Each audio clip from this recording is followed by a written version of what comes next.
What's the deal? It's Bricc, baby, man. Check me out at the Bootleg Kev podcast right now, man. Click the link, click the link, click the link, man. Let's do it. Don't be late. Yo, Bootleg Kev podcast, man. We got a special guest in here.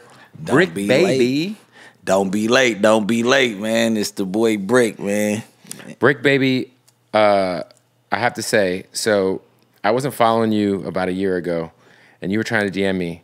And I was already talking to Ill Will about your music because he has sent me, this is maybe a year and a half. It was right when you got out. Maybe not right when you got out, but But Ill Will was like sending me your shit.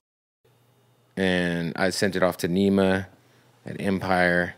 You probably don't even know I did all this. Yeah, hell nah. But then I remember like seeing you pop up on somebody's shit and I checked my DMs and you were banging on me in the DMs, dog. You're like, all right, bet. Keep that energy. Because I'm like, I didn't see you DMing me. Because I'm like, damn, Kev, you done made it. But the whole thing was, I ain't gonna lie, I was doing my rap thing and I was like, bro, I'm not doing cool it. You have some good shit that's not out. That's why I'm like, yeah, but I ain't had our section. That's why I ain't been prevailing in the years before. I know all the people, but when it come down to putting the music out, it's like I'm trying to learn the tricks of the trade, and it's like, all right, look, I'm trying to put it all in the right hands and put it out the right way. You get what I'm saying? Because like you put out, like I have big features on the way out, so I gotta get, I had to get my numbers up at the time. You get what I'm saying? Go ahead.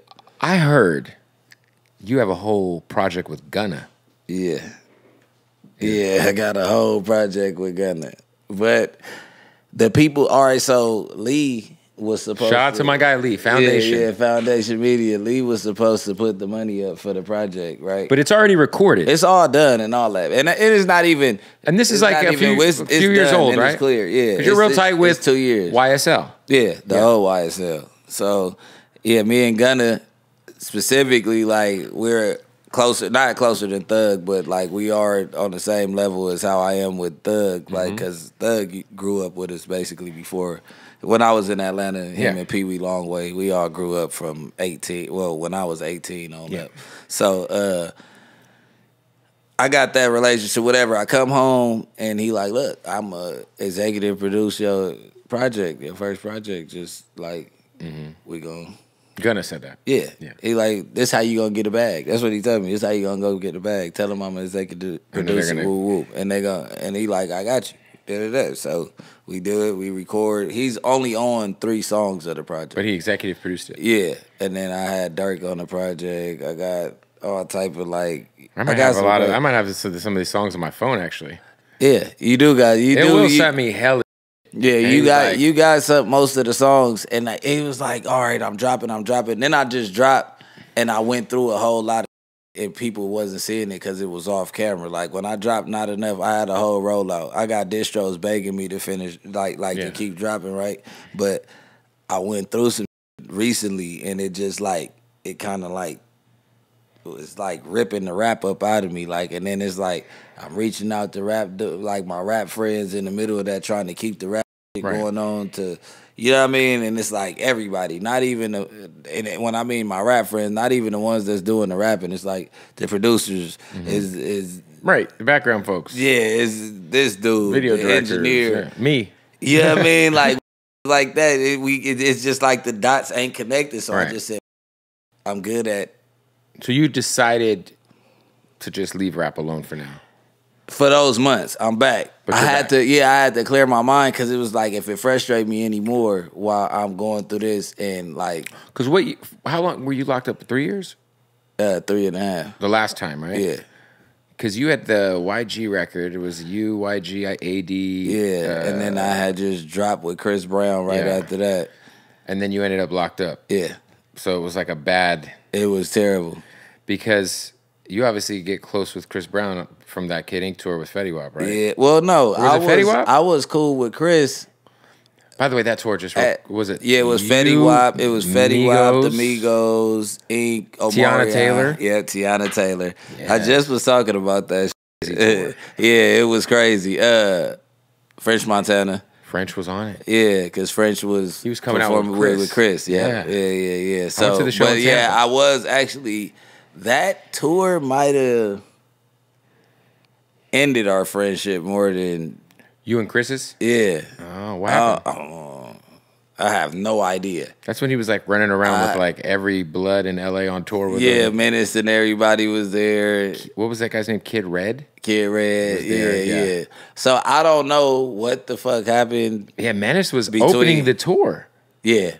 Menace was Compton Menace was the first guy to open that show. He was the first dude. Yeah, I forgot. It went Compton, Tiana, then it went the Migos. It was a very random tour. And it was a whole lot of controversy behind that lineup. Who was opening? Whoa. Because I remember Kid Ink went on after the Migos, and at that time I was like, I don't know. You did no. Kid Ink or Omarion went on after Kid Ink, and it didn't make sense. No. Did he go on? I think Omarion went on after Kid Ink. There was something involving Ink where it just was out of order. Omarion went on. No, Kid Ink was right behind Chris. Oh, so did Omarion think he should be? Yeah, but Omarion, he got over that because of the hits or whatever the case was. But Omarion was at the half. I think he wasn't really tripping. Like, I don't want to piss nobody. That's what it was, because I remember hearing about it. Yeah. All right, so this how it went. It went. I think he had to go before Fetty Wap. He had to go before Fetty Wap. He like, Fetty Wap knew, and I wasn't doing Chris like this when they was going on tour with us. Did Ink go on after Fetty Wap or before? He went on after Fetty Wap. That's who I'm thinking. There's just no way. At that time, it was a big homie move. You kind of know at that time. Chris Brown's still Chris Brown, one of the greatest entertainers we've ever had live. But I was on the radio side giving away tickets to that tour. And listeners were calling in, and they weren't saying, I want Chris Brown tickets. They were saying, I want Fetty Wap tickets. Because that was when Fetty Wap was. It was a big, and it was Fetty Wap. He's so humble, he was paying his respect. He didn't even push which was the cool, needle because on at it, that because time, he just was like I don't think people understand the 2014-15 Fetty Wap run. He was crazy. That's what I'm like. You go out there, and when he goes out there, you gonna hear everybody, yeah, baby. Oh my God. He was doing the Hot 100 Fest on his days off. Yeah. That's what type of a tour run he was having. Like, you get what I'm saying? Man. He was doing the Billboard Hot 100 concerts and shit. Like, his one-offs were crazy. So you obviously you grew up out here in LA, right? For people who, but you how did you end up in Atlanta? College. Okay, so where'd you go? Clark, Atlanta. Okay. So we know where you're from, obviously, because you say it all the time on 6 Oh, 6 I'd like to point out, too, that the first time that it was you, Crip Mac, and was it Sharp? Yeah, when he came on. Oh, my God. It was classic, bro. I was just so wildly entertained by, like, the On Hood, On 6-0, and like, yo, homie got squabbles in prison. You guys are just mentioning people's names. And I'm just like, this is the most wildly ganged out. But see, people don't see that side of me because I switched it up. But like people that I've been ganging with, that's like our lingo. That's like I mean, and that's why it was just, and it was so funny because like you were just hearing like the way like Crip Mac was talking about like catching fades in prison, and you're like, yeah, on 6-0, he got hands. Like I saw him in county or whatever. I was like, Jesus Christ. On the hood, yeah, we was living because like we wasn't stars like that before. Like now. We go to jail, we would be like, oh, they're like stars. Like the police know you celebrity, so they try to put you away because you might have an influence or people might want to get at you just to show off type shit, whatever. You can't really escape it. I mean, I'll probably sign a waiver. They probably end up snatching me up to take me up there anyway. Yeah. You know what I'm saying? Because it'll be too much controversy with me on, like, you know what I mean? Yeah. So, we was on the main line. We really was thugging, like, you know what I'm saying? We fighting, we doing everything together. Yeah, in the county. They always say that county is like the worst place. Yeah, it's the worst. And so let me get this straight. Because you don't go outside every day. Right. You don't have a regular program, the food that they serve. And in county, isn't the LA politics are still intact? As to where if you go to prison, the politics switch a little. Yeah. So in county, you squabble your enemies. You know like if you see somebody who's like an op or whatever, but if you guys end up in prison together, y'all might be together. Yeah, because if you a Crip, blood, you all gonna be together. It ain't just no. Because it's a race. It's a race thing in prison, right? Yeah, it's really a respect thing. Like if somebody disrespects you, then you got all action at a fade, stabbing, whatever. But if everybody keep it respectful, it's everybody's a gang member here. I know it's like it's gonna be people from every hood. So if you gonna keep tripping on every hood, then you're gonna die. Yeah. Yeah, I felt really bad like when I saw Money Sign Sway pass away, man, in there. I was like, fuck, like. See, I just found out he was a non-affiliate though. That's what I'm saying. Like, he seemed like he was just a good kid who just ended up getting locked up. Like, yeah. So what it was, when they put that pressure on him, he was standing on business, and it's like it's nobody there to back him because he's not from a gang. So they know he got money, and they thinking that he's showing off just because he's a rapper. The only thing they have left to do is to do some shit like that instead of embrace him and, you know what I mean, like be happy for the I mean, because I'm assuming he was in general population. Yeah, he was. Is it, because I always say, like, dude, if I ever, God forbid, had to go to, like, county jail, I'm figuring out a way to go to fucking PC. I'm, like, slapping the guard. Like, how do I get in the hole? Nah, but you go... Put me in the hole, pause. I don't want to be around nobody. Man, they gonna love you, man. It's good. Oh, they're not. No, they not. So I went to jail. I went to jail once for one night, and somehow while being there, bro, like I'm like in the holding cell. This is in Arizona, and like fucking 6 dudes just throughout the day just walk by and recognize me, and I'm like, they're like, why are you here? And I'm like, oh no. He thought you were in a world where nobody knew Kid. Everybody knows Kid. I'm using my sneaker as a pillow. Yeah, at your lowest with a little tissue roll on top of it. Toilet paper. I didn't eat any of the food. Hell no. I was like, I don't want to take a shit. You not doing none of that for at least 3-4 days, especially your first time. Like, come on, man. But yeah, with like you're famous though, so you go high power. What's high power mean? High power is like where Suge Knight and everybody was at. Oh, okay. That's where Soulja Boy. I'm not trying to go to jail. That's where Soulja Boy was at. You're in like a 1-man cell. That's all. Yeah, give me the 1 man. Yeah, but I don't want to go. So yeah, nah. Let's point that out. I'm not going back either. That's what I'm like. Yeah. I'm not going back either. That's out. You know what I mean? So you were in college. While you're in Atlanta, you end up linking with everybody out there who's doing, you know. Yeah, doing what they doing. Shout out to Pee Wee, who's a legend. Yeah, man. Shout out Long Way, man. One of the most. Mr. Don't Speak. He won't talk. He don't do interviews or nothing. I mean, he did the Vlad one, but it was, you know. Yeah. He answered questions the right way. And now, now nobody would interview because they know that they're not. I was trying to interview. No, not will interview, but nobody wants. Like desires it because you're not gonna get nothing out of them no way. We'll just talk about like, you know, food or something, or like food, video music, games or Netflix or We got to stop the interview real quick to tell you about our folks at MyBookie, man. Look, MyBookie NFL season is approaching, and you know what they just added that I love is that early cash out. Let's say you got a ticket and it's looking great.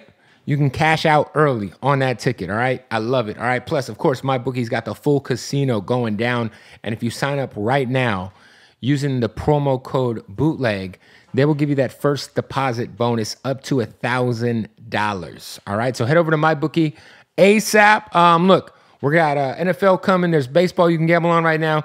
And, of course, the full-service casino, blackjack with the real dealer, roulette, craps, whatever you're into, slot machines. You could do it and cash out right on MyBookie, all right? All you got to do is sign up with that new promo code Bootleg. When you sign up, trust me when I say it's a new account, they're going to get you that first deposit bonus, all right? So go to MyBookie right now. Use that promo code Bootleg when you sign up for a new account.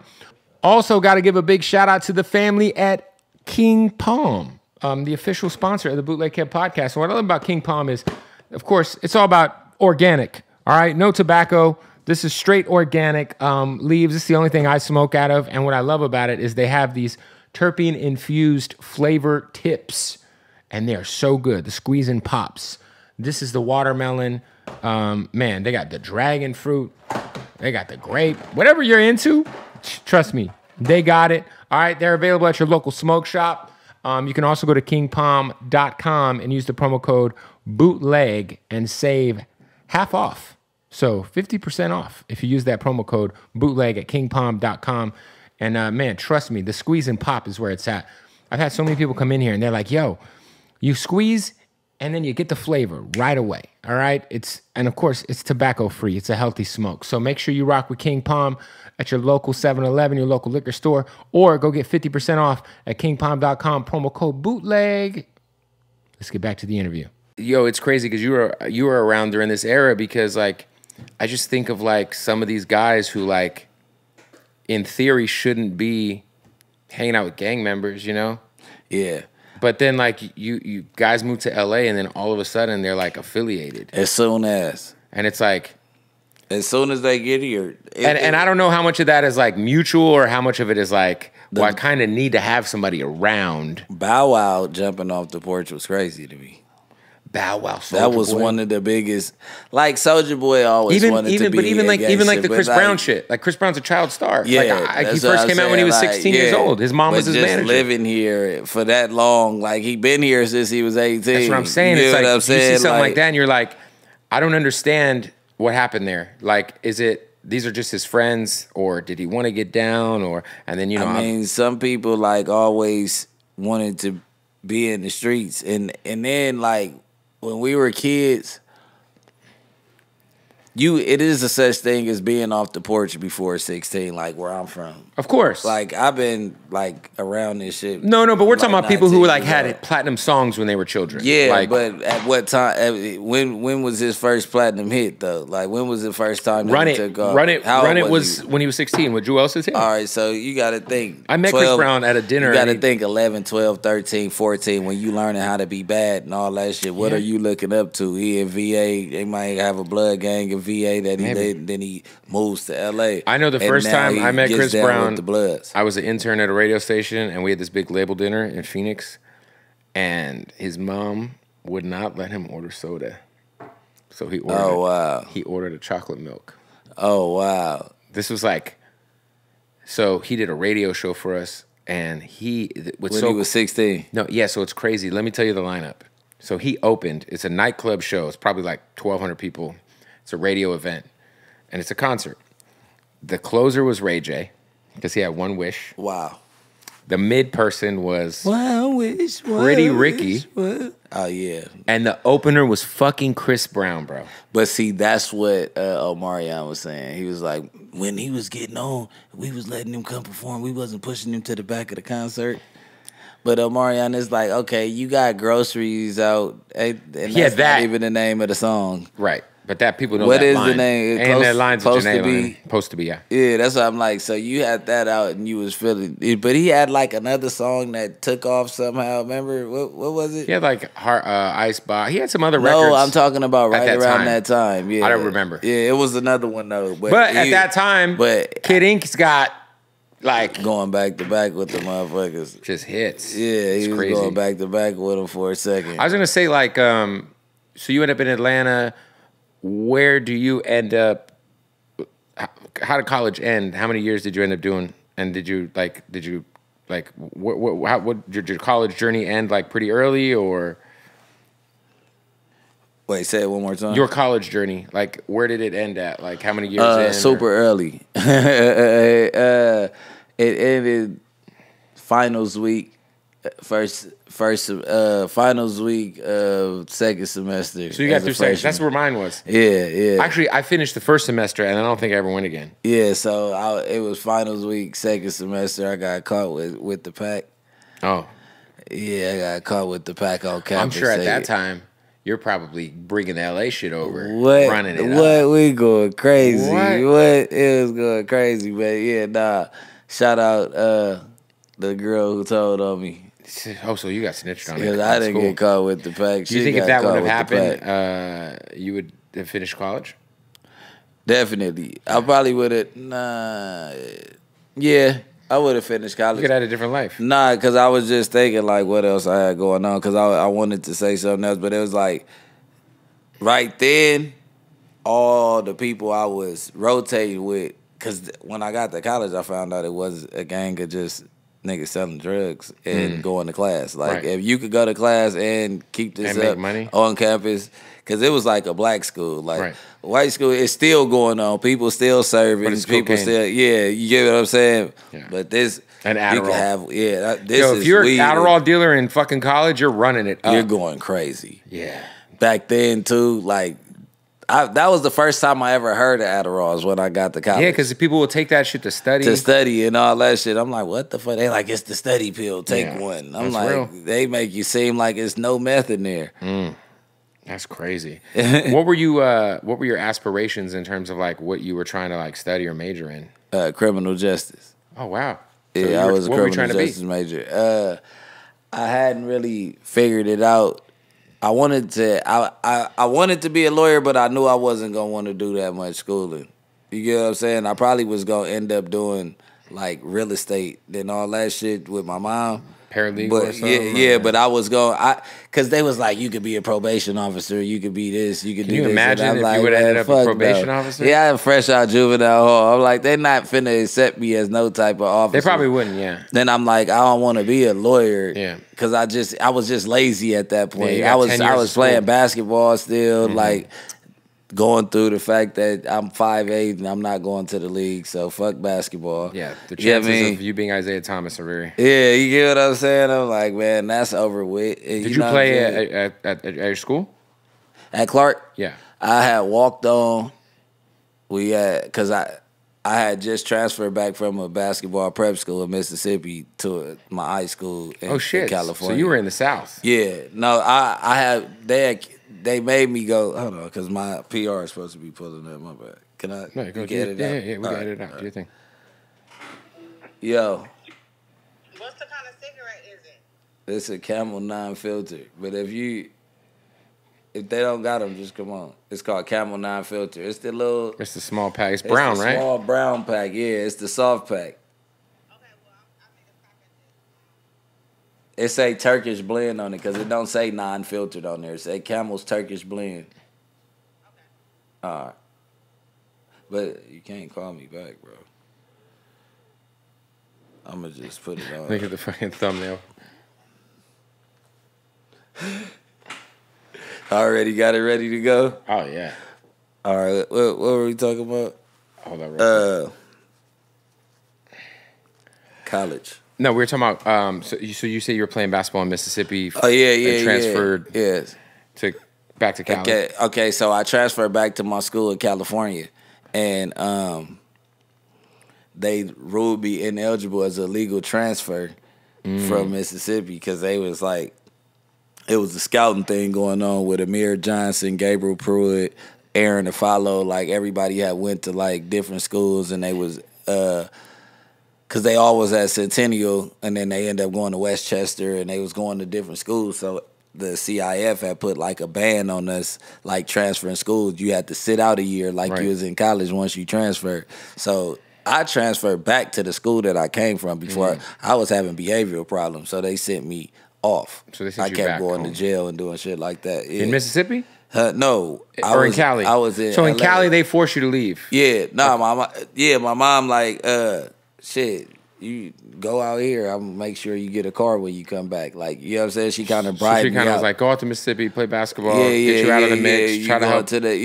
Boom, I made sure I got kicked out immediately. As soon as I got out there, like, she got me. I'm like, don't trip, I'm smoking weed on campus. I painted a fucking goat into a zebra. We took the paint down to the How long did you live there? Like 6 months. Mississippi. Wow. It was crazy. But it was a co-ed school. So there's bitches there. Yeah, it was bitches there. So it was like college before college. That school actually made me want to go to college. Oh, fire. Because I'm like, damn, I wasn't at home.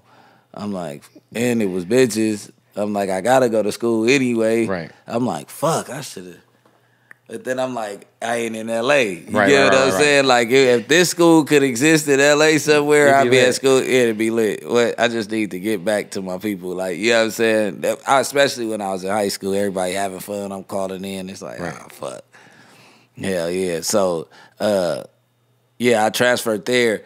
So when I end up going 12th grade, I don't have too many like tapes and all that shit. So I'm really not going to fucking D1. This is my like show off showing year. like your real. Yeah, you get what I'm saying? So I end up working out the whole year with the team still. We end up winning the state championship, whatever.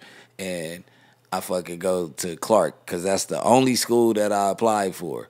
Like I was FAMU and Clark, but. Clark's at HBCU? Yeah. Yeah, okay. Yeah, so I was only going there because my sister lived by Clark. Right. I'm like, only way I'm going to college is if I go to Clark. I want to go to You'd be Atlanta. near your family, yeah. No, it ain't even that. I want to go to Atlanta. And Atlanta's now, lit. mind you, my sister telling me like, And it's are you making cracking, music at the time? Jeezy, yeah, no. No, not yet. No, Okay. I wasn't even thinking about. You're just like rapping Atlanta's that. lit. Yeah. All this we close- used to like pop fields and freestyle. I always could rap but I never ever like was writing raps and all that. You never shit were like too. recording yourself. You were just fucking around with the homies. Yeah, I fuck around. I probably record like if everybody right there, like if I pull up on a rapper homie session and I'd be like, let me try to, you know what I mean? But I never took rap.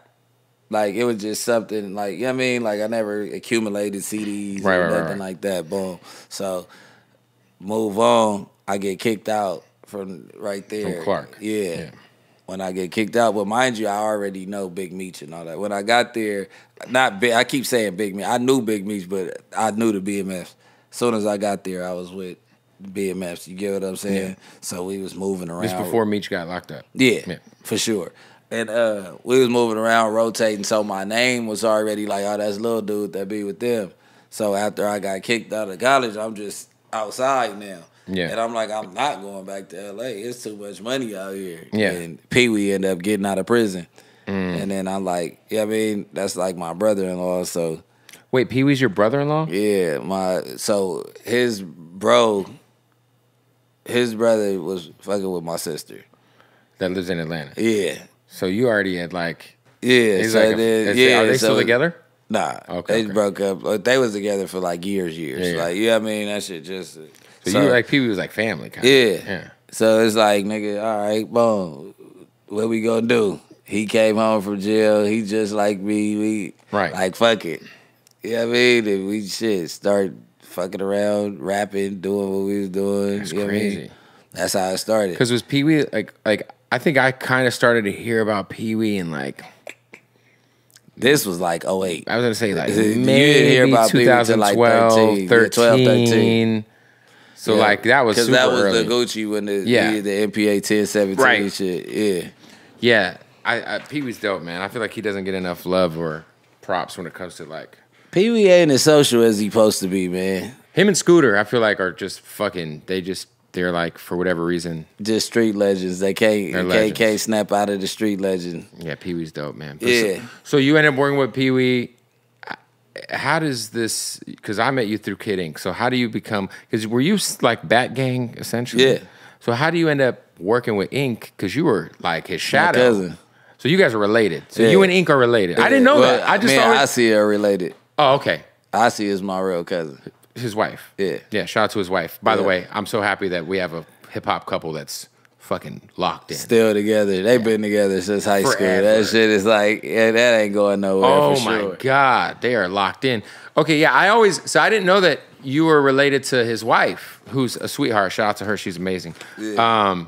I always just assumed that, like, you were just like a artist that he fucked with that was in town, and like it also probably didn't hurt that you were like Bricc, baby, locked in, right? So when you guys are on the road, I'm like, well, he's kind of got his street guy on the crew. Yeah, you was understanding the play. But hell no, that's family. So it was just like I was fucking up. He like, man, come on, let me help you out. Let's go, because he taught me how to like rap and put that shit together. He used to really record me while I was trying to. No, he's so good at like Ink up. is so like people don't understand. He's a great producer. He's a great engineer, and he's just like he understands like the musicality of like song structure and like melody in such a crazy way. And that's why he can't go to making dumbed down songs. Right. Like I know how he be trying. It's not in him. Yeah, it's like making music. That's not making music. But like I even think like the first record now. that like really went to radio was "Time of Your Life," which is like such a crazy record. When you hear it, you're just like, this song could pop at any wherever it's just you at. Timeless. Yeah. So, even Hell and Back, it creeped on everybody. Yeah. Like Hell and Back wasn't even like the fucking song that was picked to hit the radio. And is that the one that MGK was on? That you could tell them now. We've been I know that. Hell and Back. I think he might have did the the MGK. remix. There was a or was he on the They did original? an MGK record that went platinum. like out of nowhere. I remember Will posted, but it's crazy to see It like might be that. So, But so I don't know. Is he on Helen back? So that whole era, like you end up working with Ink. What at what point in time was this? Was this prior to him really kind of commercially having his moment? Because I remember he was doing like him and I remember when Ink came to Phoenix early on, it was him and either Dizzy Wright or Hobson. Dizzy Wright. It was Dizzy in Phoenix. It was Dizzy, yep. And I remember the show sold out, but everybody was there to see Kid Ink. And my boy was there, and he was sending me pictures. He's like, bro, the fucking this Kid Ink dude is like, and I had heard of him, but I had always when I heard his name and I saw he was a guy with a lot of tattoos, I was like, oh yeah, of course, there's a guy named Kid Ink with a lot of tattoos, because there was another guy that was like that, Ink Monster. Yes, and I was like, yeah, of course. They used to always confuse. But then you'd hear Kid Ink's music, and you'd be like, oh, He's this actually talented. Like this crazy. dude goes crazy. Yeah. So But that, you were. I think that comes from understanding the music. But What year did you guys like? What year did you officially start rolling with him and learning music from him and doing all that? 2000.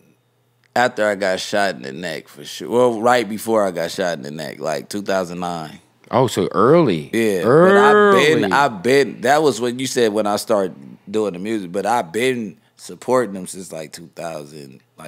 Like right when as soon as he started doing the rap thing, cause like he was doing the producers. You know, producers are quiet. You don't know what. No, he was making beats for people. Yeah, but you don't know I think he was what working they with. have Was he doing going stuff on. with like Sean Kingston and and Diddy and all type of different people. Yep.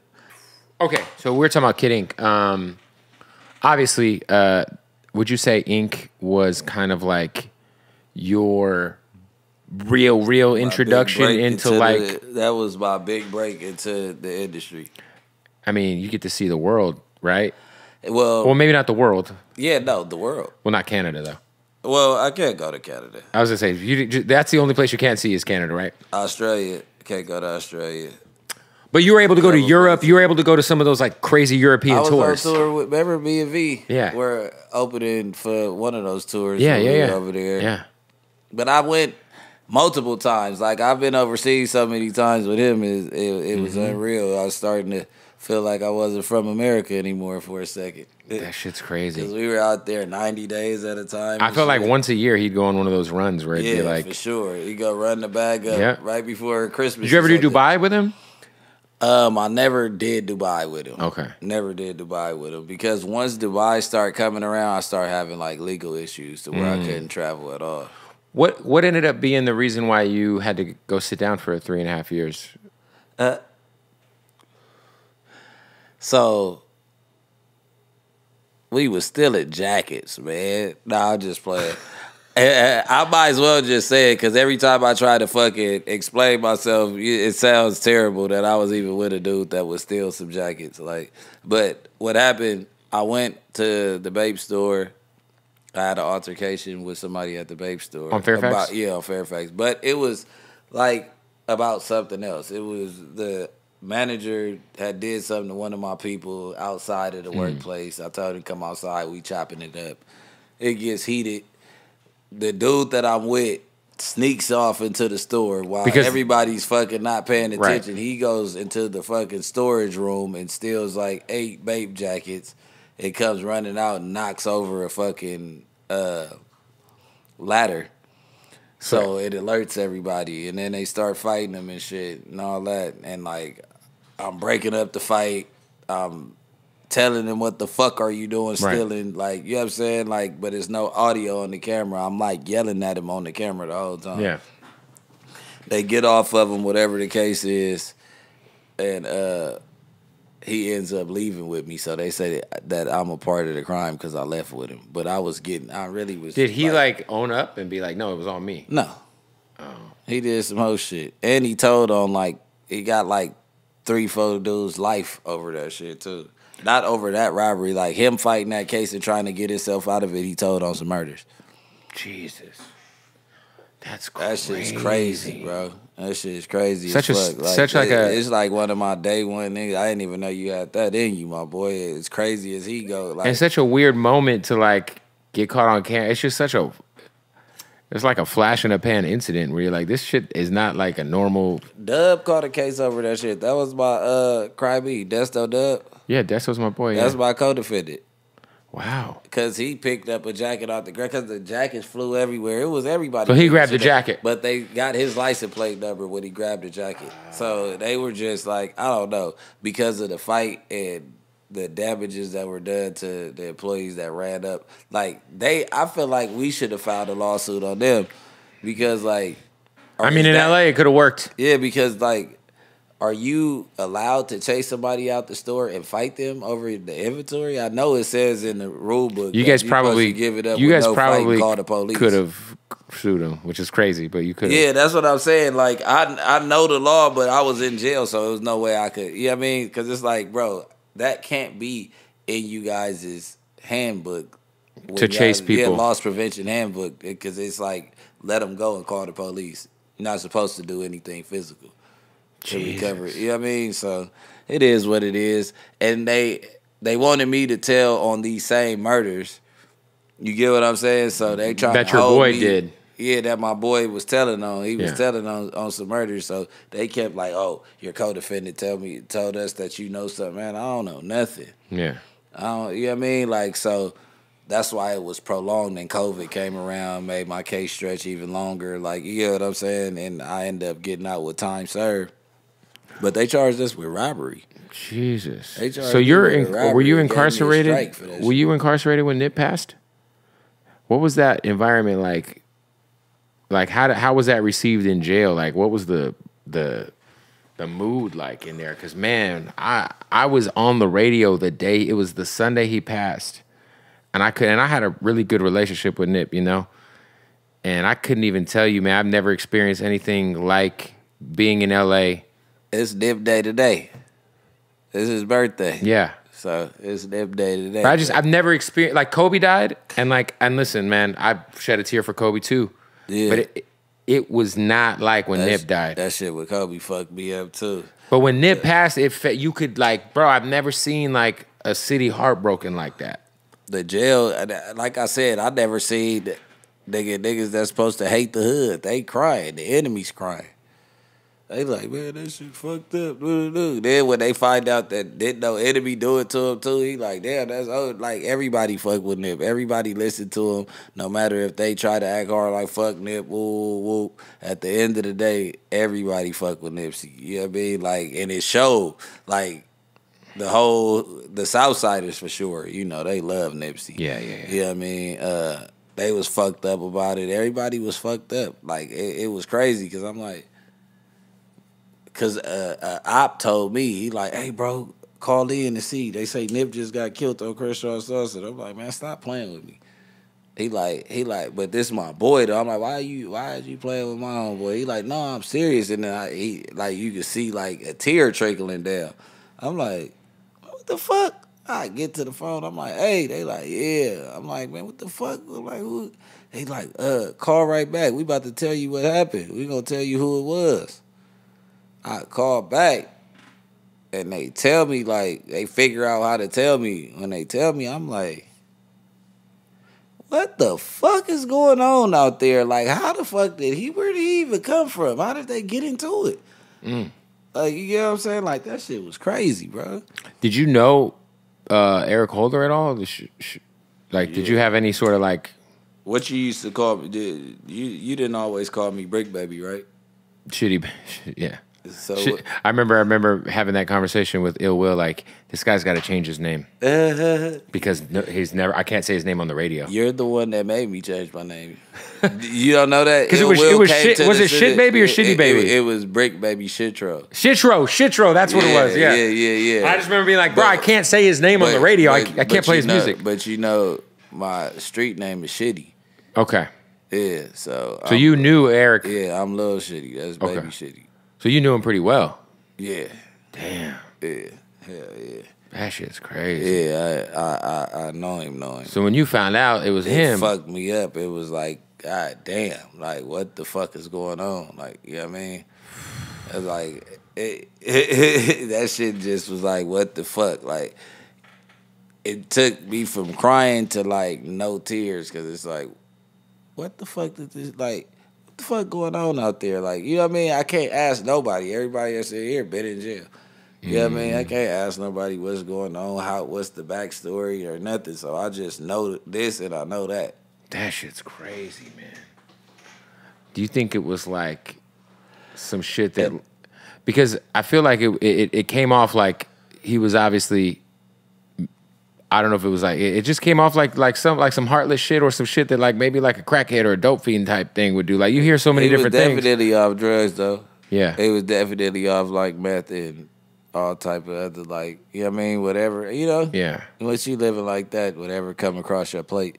So he was definitely off drugs and I don't know, I wasn't there for the conversation. You know what I mean? Yeah, So there's I always can't speculation. I can't tell you what was said, what was not. Right. But obviously it was something that sat heavy on his brain and he doubled back and did whatever he did. You know what I'm saying? Well, he's already accused. I mean, got found guilty, but he killed him over pondering too much, thinking too much over something where it's like, this is a rumor in the hood. If you know that you didn't do it, then leave. You know what I mean? Like, you didn't do nothing right there. What the fuck did you double back? Yeah, now your life's over. Yeah, you just double. Your life's over, And you know that your boy, who, this your brother, me. You know I fuck with this dude on a day-to-day. Like, this is my dude. Like, you get what I'm saying? Like, you taking something away from everybody and you ain't thinking about it. Like, you could have doubled back and fought, cuz. You get what I'm saying? Yeah, ran the fade. Yeah, I mean, Whatever. or whatever you was gonna do. Like, it was a game. Like, why would you throw your life away on camera? And you got to be on drugs. You know what I'm saying? Like, you know you're not getting away with this. You out here with your shirt off. You doing all this shit. Like, you can't be thinking the right way. And tons of people are standing there who aren't him. Like, you know, to me, it was like one of the more, and like, I didn't, it just seemed, it was like, I'm ready to go out type shit. Yeah, like some suicide mission type shit. Yeah, that's what it was. Like, I'm ready to go out. Fuck it. That's the last thing I'm going to hear about some snitches like that. I don't know. I don't get it. It's crazy, Yeah, man. I mean, like, rest in peace, Nip, though. Yeah, That's he was my a great boy. guy, man. He was an amazing Yeah, I guy. mean, I was gonna say for you, like, you've gotten into this new space where you're a media personality, right? yeah. So it's different for you, I'm sure, being on camera all day. Yeah, way different. Have you, because you obviously represent what you represent and you also are on camera every day. So have you, like, what has been the adjustment for you to be like, okay, I have to still be who I am, but I also want to be a professional and grow within this new world that I'm getting into? Because at the end of the day, you see that there is a very lucrative It's gold at the content end of the rainbow. world, right? Yeah. I mean, you see AD and T-Rell left, and they're doing well. Yeah. You know, I know Adam doesn't want that. Yeah, but they're doing well. Doing their thing. Yeah. So it's like there's obviously like this is like a new frontier for you. So like, how are you adjusting, being you unapologetically and representing what you represent while also being a professional? Because I think you did it pretty well in the Snoopy Badass thing that I saw. Yeah, well, I'm dedicating all my time to this. Like, it's at a certain point you gotta hit a growth spurt and understand the growth spurt. Like, sometimes people grow and they don't understand it. Like, you know what I mean? Or like, we go through things like, I literally damn near lost it all this year and got it back off of just doing this. You get what I'm saying? When the whole time I've been out here scrambling, trying to figure out, all right, this how Trying to figure out the music game. Yeah. Like, no, I'm talking about the streets. Oh, the Period. street shit, Yeah. But the music too. You get what I'm saying? Like, it's just like you play one foot in, one foot out, and this is what I want to do, and this is what I want to do. But you're not giving this shit on the side that could almost pay you quadruple or 100 times more, Right. depending on how much work you put in. Right. You're not giving this no attention. So sometimes it got to be like took from out your face so you can focus on one thing. And like when you see that you kind of like chosen for this space and people kind of fuck with you in this Right. space and they're like, you know what I mean? If you'd be a fool not to capitalize off of what you got going on and not just give it your all. You know what I mean? I would say like you've done a really good job. Like I told this to Adam. I was like, what I like about Bricc Baby, you're like a really measured guy on camera. Yeah. Like I'm too calm. Like him yelling and just agreeing what I told him what was not about to happen in the interview. Who wins out of that? Right. Because I didn't have to yell to get my point across. I think like a lot of people would be like, you know, because that's what I told Adam the same shit. I was like, bro, Bricc Baby's like very naturally like. I think I text you too, like, yo, you're really good at this shit, man. Yeah, you did. You know, like I think I would like to see you just do more like one-on-one shit. Yeah, that's why I'm at No Jumper though, because I'm learning from somebody that's like one of the best. Like, and you can say what you want, but like when you line up the best podcasters and Right. I'm learning from one of the top dogs in the podcast game. No, and it's like I don't know how to like if I just jump on and if the Bricc Baby from when I started going viral and seeing the internet was fucking with me and all that shit. If I was to just start asking somebody questions on camera, I wouldn't have it written down.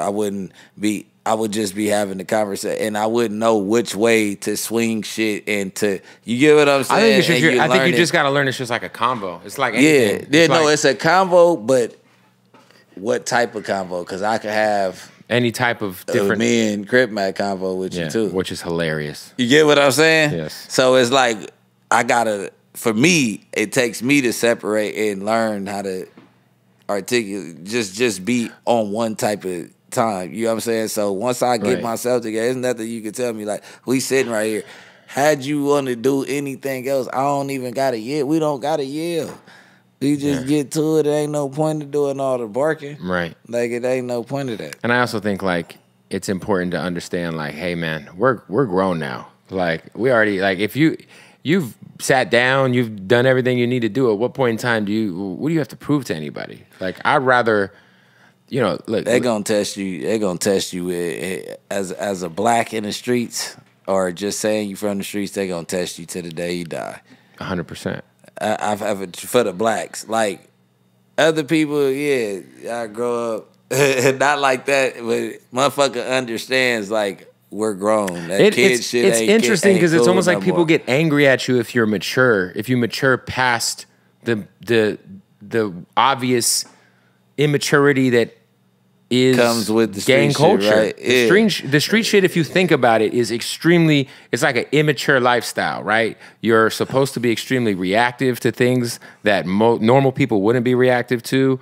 And it's like, yo, if I already got through that part of my life and I'm still certified, here and I don't. Yo, I'm growing up now. Like what the fuck? And it's like I saw people giving Jeezy shit. Cause like he was like the bigger man with the Gucci shit. I don't know, man. Jeezy sold out. I'm like, what did you want Jeezy to do? Like you want Jeezy to not wear a suit and go do a podcast and write a book and like it's like you know what I'm saying? Like, I mean, that's only just thing else was it to do was physically do something. They both got paid to get there and entertain. They're both millionaires. Gucci did what he did. He went over whatever he was gonna do.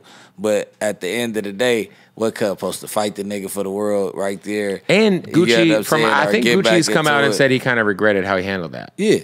So it's like at the end of the day, because Gucci feel like a kid. Yeah. His girl told him, "You kind of." Yeah, I mean, that's when you had that conversation with your wife and they were like, "Yeah, that was kind of childish." Like, yeah, damn. Yeah. You think so? Like, I mean, like because a nigga ain't 25, 28 no more. Like, it ain't. I mean, nigga ain't even. That shit ain't even. It doesn't add up. Like, you want me to keep on standing outside, either selling drugs or holding guns, whatever the case is. You know what I'm saying? Like, because you're not going to be there and don't be protected, whatever it is. At 35, you keep going to jail, making drugs and all that. Rather than me starting a career and doing what the fuck I'm doing and elevating. Like, I'm going to choose that over anything 100%. Right now. Because at the end of the day, who are you to your children? Like, fuck, for real. Who are you to your kids? Period. That's all you should worry about. Like, who are you to your children? As long as you taking, like, these are people that, and not all of them, but the people that they want us to be like are you going to jail, you missing out on your kids' life. It's no way that you're taking care of your kids to your full capability. If you're incarcerated, if you on parole all the time, if you got to check in here, you can't go here, you can't take them to this tournament out here, you can't do this. You get what I'm saying? It's so many restrictions that the streets put in your life. Like, and I got that Out My Mind song where I say I'm 1 foot in the game, 1 foot out. Like, I'm thinking about going all in the blind, like going legit. It been crossing my mind. Like, I was just talking about me just being in the streets. And like, nigga, I said the streets hold me back. It been blocking my shine. Like, you get what I'm saying? Like, at the end of the day, everything that comes to the end because of the street ties. And the motherfucker ain't never gave the legal lane a shot, ever. You get what I'm saying? Right. And you have an opportunity to give it a real shot. So why can't a nigga put everything into it like I put everything into the streets? Because guess what? Because if you're 1 foot in, 1 foot out, that's just going to follow you to wherever you're trying to get the legal shit together. That's what I'm trying to tell you. So it's like you got to, it's not bounce out the streets or, disconnect from, I'm not from here no more or whatever. It's like I'm forever going to be who I am. Yeah. You get what I'm saying? But that shit can't control 100% of my day no more. 100%. Like everybody's opinion, it can't. Like, I'm a grown ass man. You could talk to them kids like that and try to get them together. I done already went, tested and approved and been through all that little shit right there. You're not about to try to run me through the ringer like a motherfucker is. You know what I mean? I'm not even going for that. I don't even respond like, nigga, man, you know you can't do that. I was going to say, I saw what I really thought was dope was, and I told him this at the time, one of the early interviews T-Rail did on No Jumper was he interviewed Jay Stone. Yeah. Which was like a big deal for people who don't know from LA. Like, the two gangs are obviously not friendly, right? Would you ever interview somebody from that side just to try to show people it's, you know? Yeah. Well, I wouldn't mind interviewing somebody from that side. They already know me. They know how I'm coming. Right. Like, me and Trail and Nitty and all them, we've been homies for years. I wouldn't mind having Nitty on or going on with Trail or whatever and just sitting down and talking. Everybody know that we cool. Yeah. We both say it all the time. Which is so dope, it's like, you know what I mean? Like, we both shout each other out. Like, all the shit that's going on with what they got going on, it's funny to me. And, you know what I mean? I'm riding with No Jumper because I'm over there. Yeah, of and at content purposes, you know what I mean? Yeah. All I see it is content competition. I don't see nothing physically ever happening. I mean, whatever it shouldn't, the case right? If is. we really, like, think That's about- why I'm like, I make jokes from time to time when they make jokes. Like, fuck No Jumper, I make a joke too. But they know I'm making jokes. Like, you get what I'm saying? And I hate to water it down like that, but you're not about to see two gang members beef over some shit. When we already enemies that could have been beefing. If we was Like, if we were going to beef, there's other, like, yeah, we're not you gonna get beef what I'm over saying? YouTube. Exactly. Have you had to like, I got to ask you this, because there was a couple of times, like, where I know AD had, like, kind of had some off-camera combos with Adam about certain shit. Have you, because Adam is charged up right now. He went in on his IG story today. He went crazy today. He went crazy. He was like, I don't know if it's the creatine. Do you ever feel like you got to kind of, like, have you, or would you ever, like, if you think he's getting a little, playing, like, crossing the line a little, because, you know, at the end of the day, AD, Pun, T-Rail, these guys are like real dudes, you know what I'm saying? And like you said, outside of the content space, you're friendly with these guys. Yeah. Would you ever like have that, like, has it gotten to the point, apparently if it hasn't yet, if you haven't had the talk, but would you ever like pull Adam to the side and be like, hey man, like, you're playing with fire at this point? Because I just saw the DMs with Heather and I was like, oh, don't put her DMs online. That's not nice. This the thing. He feel like they get to say whatever they want to say, and he got to sit back and listen. Well, and to he it has all been the quiet time. for a long time, and so he just like fuck it. Like motherfuckers want to keep on doing it and just. You know what I mean, right. He was calling them the No Jumper React.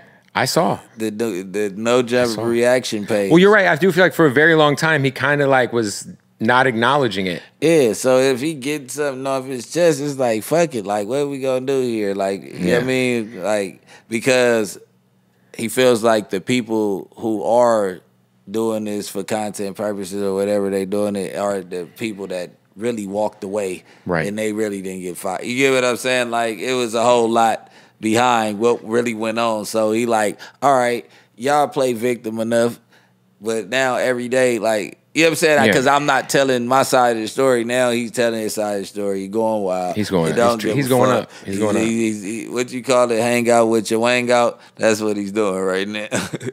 I was gonna say for you, like I think like there's a lot of misconceptions about Adam, but I think one of the main things that people will talk about is how like for whatever reason he's extremely infatuated with gang culture. Yeah. And if you look at the previous regime of co-hosts and the new regime of co-hosts. It's Crips. yeah, he fucks with the Crips, I guess. Hey, we got to stop the interview to tell you about our folks at Odd Socks, baby. Shout out to Odd Socks, man. The most comfortable socks in the world. Listen, they got all the licenses. If you love chips, you know what I'm saying? They got the Funyuns. They got the goddamn Doritos. They got Godfather. What's dope about Odd Socks is not only is it the most comfortable sock in the world that you could put on your feet, but they also just introduced their draws. That's right. We got Odd Socks Basics underwear right here, which are amazing. So if you just like that clean cut, you know, we got the black ones. Or if you're a fan of a little bit of the Reese's, you know what I'm saying? Look, go to oddsocksofficial.com right now. Use that promo code Bootleg, and you'll save 20% off at checkout. The most comfortable socks in the world. They got the Basics. These are a pair of the Basics. These are, they're just so comfortable, dude. Like, trust me when I say. All right, if you're into wrestling, if you're into Transformers, Power Rangers, goddamn Pepsi, Coke, they got both. You know what I'm saying? Shout out to Odd Socks, oddsocksofficial.com. Use that promo code Bootleg. Save 20% off at checkout. Also, got a shout out to the family at Blue Chew. That's right. It's hot as hell outside. What does that have to do with Blue Chew? I haven't decided yet. But I do know if you're dealing with erectile dysfunction, or maybe your thing ain't thanging like it should be thanging, you know what I'm saying? Get that Blue Chew, same active ingredient as Viagra and Cialis. Yes, all right, but it's getting straight to your door in a very discreet package. No doctor's appointments, no doctor's visits, all right? It's all online, bluechew.com, all right? And this is what's dope about Blue Chew. One, it makes your dick work like it's never worked before, if we're just being honest. Imagine like Barry Bonds' 71 home run season, but the dick form. That's how you're going to be feeling when you're on these Blue Chews, all right? Trust me when I say it's a chewable form. They just dropped their mint chewables as well. There's so much to go down with. BlueChew.com. Use that promo code Bootleg, and they'll send you your first month for free. Yes, you're asking me, does Blue Chew work? Of course it does. Find out for yourself for free. BlueChew.com, promo code Bootleg. All right, go get you a month of Blue Chew for free, and thank me later. Your wife will be thanking me. Your girl will be thanking me. Your dick will be thanking me. You know what I mean. All right, let's get back to the interview. The narrative about Adam is like, hey, he's infatuated with, you know, black violence, gang culture, this, that, and the fourth. But then, like, you'll realize, like, Adam, I think, is just really, like, a very curious dude who's just, like, a true content creator. So, like, you know, these are the people he's around. And, I don't feel like he, like, purposely sought Bricc Baby out because you were a Crip. Who you said, what? No, Adam. I'm talking about Adam. I'm talking about the misperceptions of Adam. Oh yeah, no. Me and Adam been cool since like 2015. Because I think people are like, yo, okay, AD and T-Rail left, and he just went and got more Crips. But me and Dub, like Dub is like an honorary Crip. All he does is hang with the Crips. And Dub is very. I mean, he went to Adam's wedding. Yeah. Yeah. So. He's always been cool with Dub and the people that Dub bring around. Right. And the fact that me and Dub have like a great relationship, that's how we even got closer than what we, you know what I'm saying, were when we first met, whatever it was. So when I came home, I did the interview. I popped back up, I did the interview. Then I started like being on YouTube, but I didn't really understand. So I started reaching out like, hey, how I do it? He like, you should come on. Yeah. Like, and we start going into, hey, I feel like I'm ready to, you know what I mean, hop on camera, like, fuck with Were you guys already having those conversations prior to AD leaving? Yeah, I was already damn near coming in regularly, like filling in. Yeah, because AD was there. Right. AD was there, like, multiple times when I was coming up there, like, for, like, news and different little shit like that. So I didn't even see, Cause I don't go home like this shit tires you out sometimes to where I don't go home and watch the shit we were doing.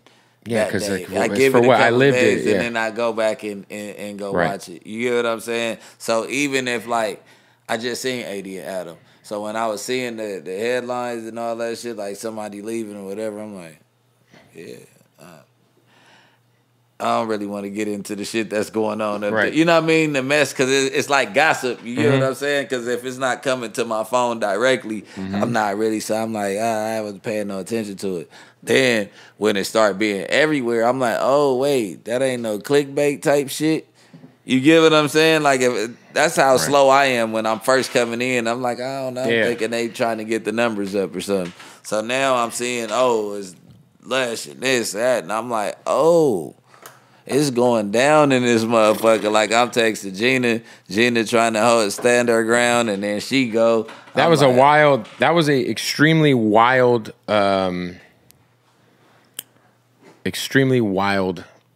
couple of days because I got hit up by Adam to come and fill in for Lush or fill in for whoever, not knowing that he had just fired Lush, and so I called AD Adam called me and told me what happened with Lush. And he was like, I need somebody tomorrow to be on the show. So I called AD and I was like, yo, what's the deal? You know, like, he's like, yo, do it. There tomorrow. He's like, I'm about to leave. You don't feel like, oh shit. Yeah, because I didn't talk to AD about it, but I already know what his response was going to be to me. Because I already was there. So it was right. Like, and then what do I don't have a job. Y'all leaving with it. Like, I'm just getting here. Everybody's like, oh, you stayed or you was with no jumper after that.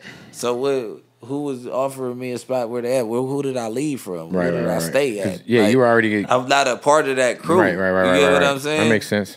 I was gonna say, recently you guys interviewed the gay Crip guy, which was extremely interesting, to say the least. I just liked Sharp just in the corner, just like, what the fuck's happening? Nah, Sharp. Hey, Cripback said some shit where he was like, you know, DP, when he educated the dude what a DP was, he's like, not getting your whole asshole blown out by a bunch of N-words. I was like, oh my God. But I was gonna say, like, when you do an interview like that, do you hear about that from like your like big homies? Like, yo, what are you doing? Yeah, but no. All right, so the big homies was mad, but they thought I was stamping. Homie. Yeah. The whole time I'm like letting him get his shit off and telling him like, nah, we ain't going for that. Well, he also clearly isn't a Crip. Yeah, he's from Hoover. Or whatever. He's doing this. And like, how are you a gang member? You don't know what a DP is. That's what I'm saying. It's like you guys were educating him. Yeah, that's what I'm telling him. I'm like, the lack of knowledge, like, bro, you don't know what that is. That you saying that you from. So that's why I told him all throughout the interview, then at the end, I really told him, like, they got to watch it, man. They got to watch it because the whole interview ain't out. He keep on serving clickbait, clip after clip. You know what he doing, but once the whole interview drops. Once the whole interview drop, you'll see what's going on. I'm definitely not stamping no gay Crip, and he's from Hoover. We don't really... Like, you know what I mean? Like, I'm not going to keep on saying that. Because but at the same time, like, I can't I'm sure. even in politics, I can't even politic on him. I can't give him a DP, beat him up or nothing because he's not just a crazy from Hoover. That goes, you know what I mean? That shit crazy. They got to deal with I just that. saw the clip and it was so funny. Shout out to Crip Mac, who's one of the most wildly entertaining human beings that's ever walked the face of this earth. Oh, goddamn. Oh, goddamn. Well, listen, man. Are you doing a weekly stream now? Yeah. So I'm doing a weekly stream, brick by brick, man.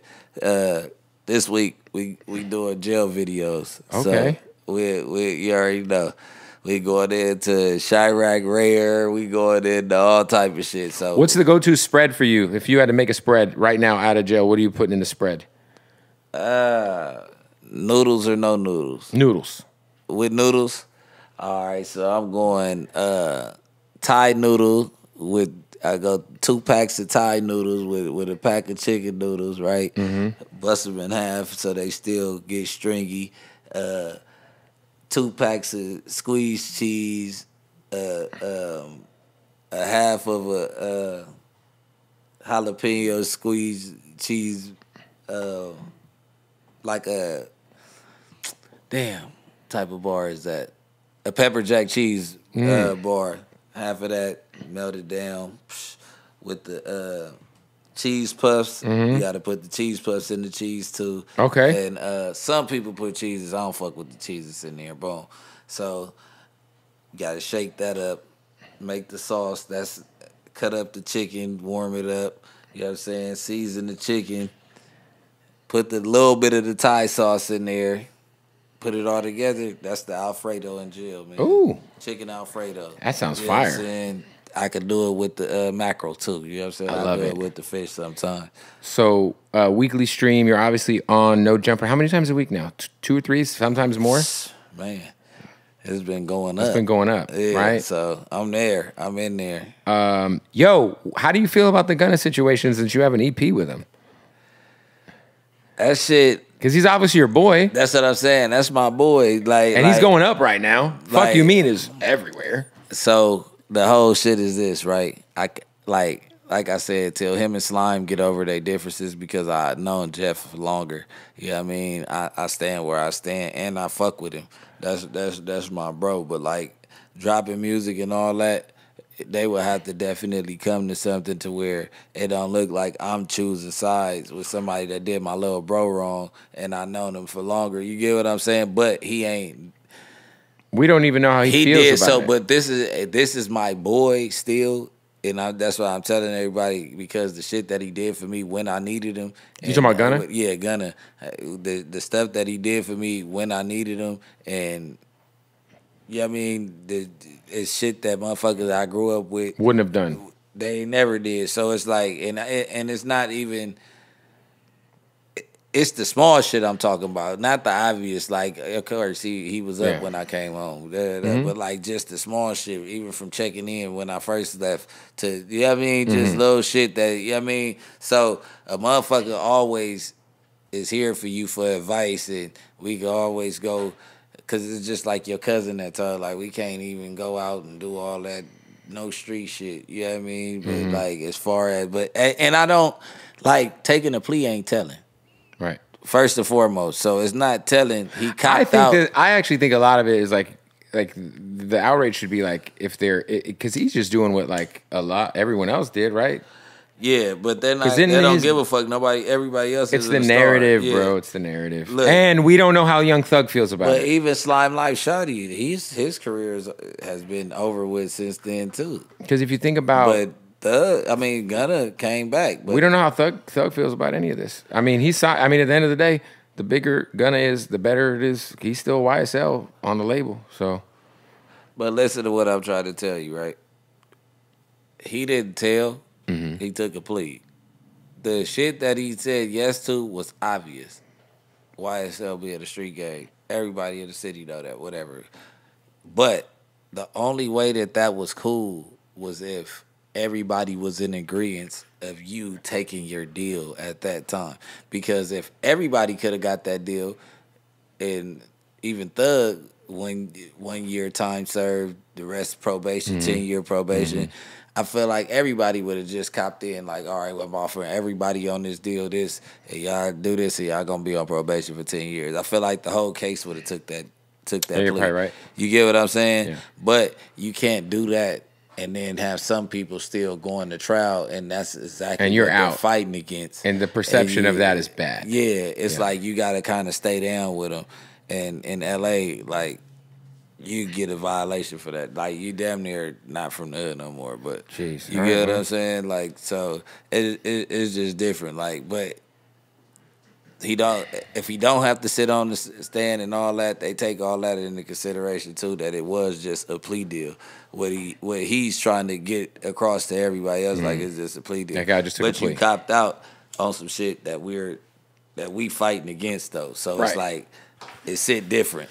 It does. I mean, listen, man, we'll see what happens. But look, you're killing it. Go follow him. I hope you put out some music, man, because I feel like we gonna be back with the music.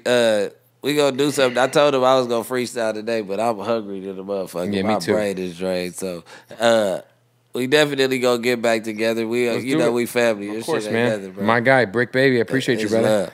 Boom. My God. Yeah, he does. Love, baby. Hey, what up, man? You just watched another episode of the Bootleg Podcast brought to you by Hardin, baby. Shout out to the family at Hardin. Don't forget, make sure if you're in Las Vegas, you get into that taxi. As soon as you land, you get into that Uber, say, take me to Hardin, all right? They're going to get you taken care of. The most craziest premium selection of cannabis you'll ever find under one roof. It's a vibe in there. The bud tenders, they're going to take care of you. Man, listen, tell them I sent you. They're going to get you right.